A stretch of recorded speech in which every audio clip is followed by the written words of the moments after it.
உங்களை பொறுத்த வரைக்கும் தருமபுரி மாவட்டம் எங்களுக்கும் தான் மாவட்டம்.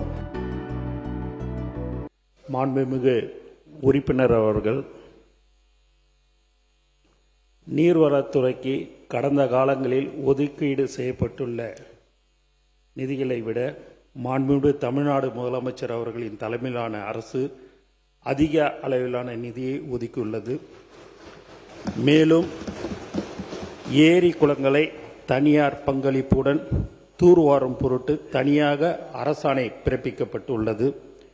சென்னையில் அடையாறு, கூவம், வேளச்சேரி ஏரி, நாராயணபுரம் ஏரி ஆகியவற்றை தூர்வாரும் பணி தனியார் பங்களிப்புடன் தொடங்கப்பட்டுள்ளது.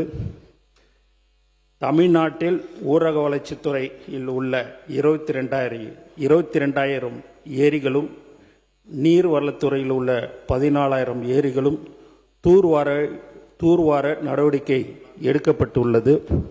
மேலும் மாண்புமிகு உறுப்பினர், என்னுடைய அலுவலகத்துக்கு நீங்களும் உங்களுடைய பாட்டாளி மக்கள் கட்சி தலைவர் வந்திருந்தீங்க. அதை நீங்கள் எல்லாமே மனுவாகவே கொடுத்துருந்தீங்க. ஒரு 2 மணி நேரம் நீங்களும் நானும் எல்லாமே டிஸ்கஷன் பண்ணோம். உங்களை பொறுத்த வரைக்கும் தருமபுரி மாவட்டம் எங்களுக்கும் தான் மாவட்டம். கண்டிப்பாக அந்த விவசாயிகளின் உடைய கோரிக்கைகள் அனைத்தும் நிறைவேற்றப்படும். நீங்கள் ஏன்னா அந்த நீர்வளத்துறைக்கு எப்படியெல்லாம் நீங்கள் சில அட்வைஸ் எல்லாம் பண்ணீங்க.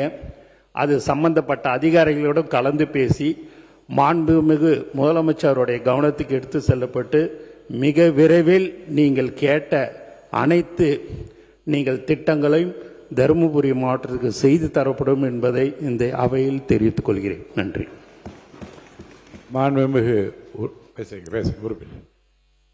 மாண்புமிகு முதலமைச்சர் அவர்களுக்கும் மாண்புமிகு நீர்வளத்துறை அமைச்சர் அவர்களுக்கும் பேரவைத் தலைவர் வாயிலாக எங்களுடைய மனமார்ந்த நன்றிகளை தெரிவித்துக் கொள்கின்றோம்.